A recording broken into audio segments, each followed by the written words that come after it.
Perkenalkan, nama saya Dewa Satwa. Ini keresahan saya yang selanjutnya. Keresahan saya yang sekarang ini adalah tentang karena banyaknya orang yang mengatakan penyesalan itu selalu di belakang.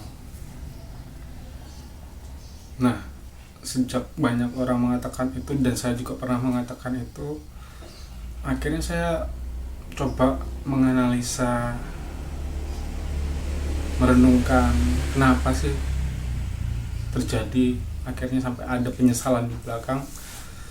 Akhirnya saya berpikir gimana caranya ya kalau penyesalan itu bisa di depan gitu. Nah, akhirnya ketemu akhirnya penyesalan. Akhirnya saya berani mengatakan nggak selamanya penyesalan itu selalu di belakang.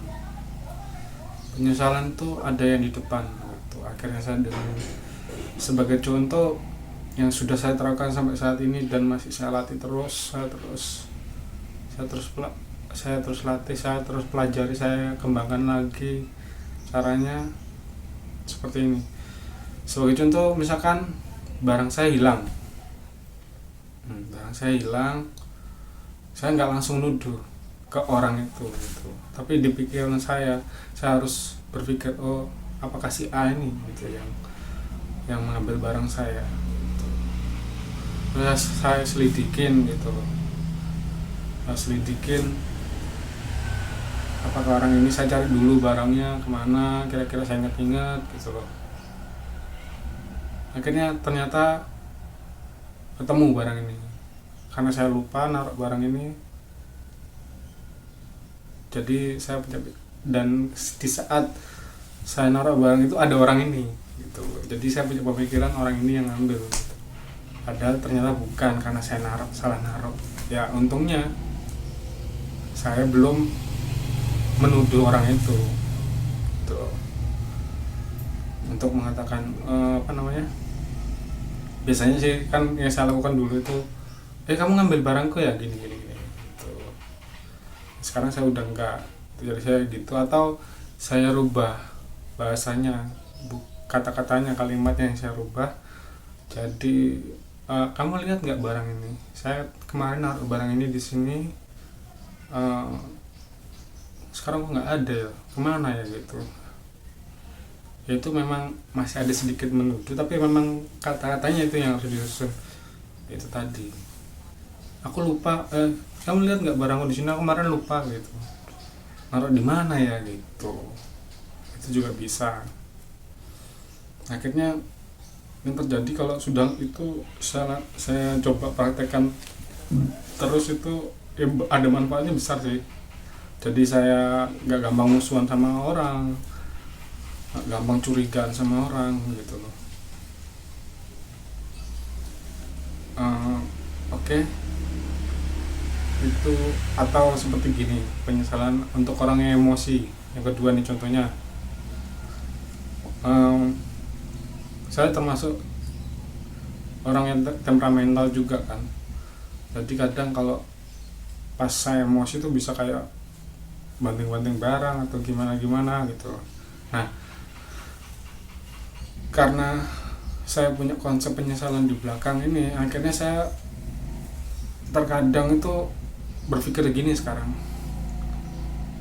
apa yang membuat saya marah, siapa yang membuat saya marah, dan situasi apa yang membuat saya marah.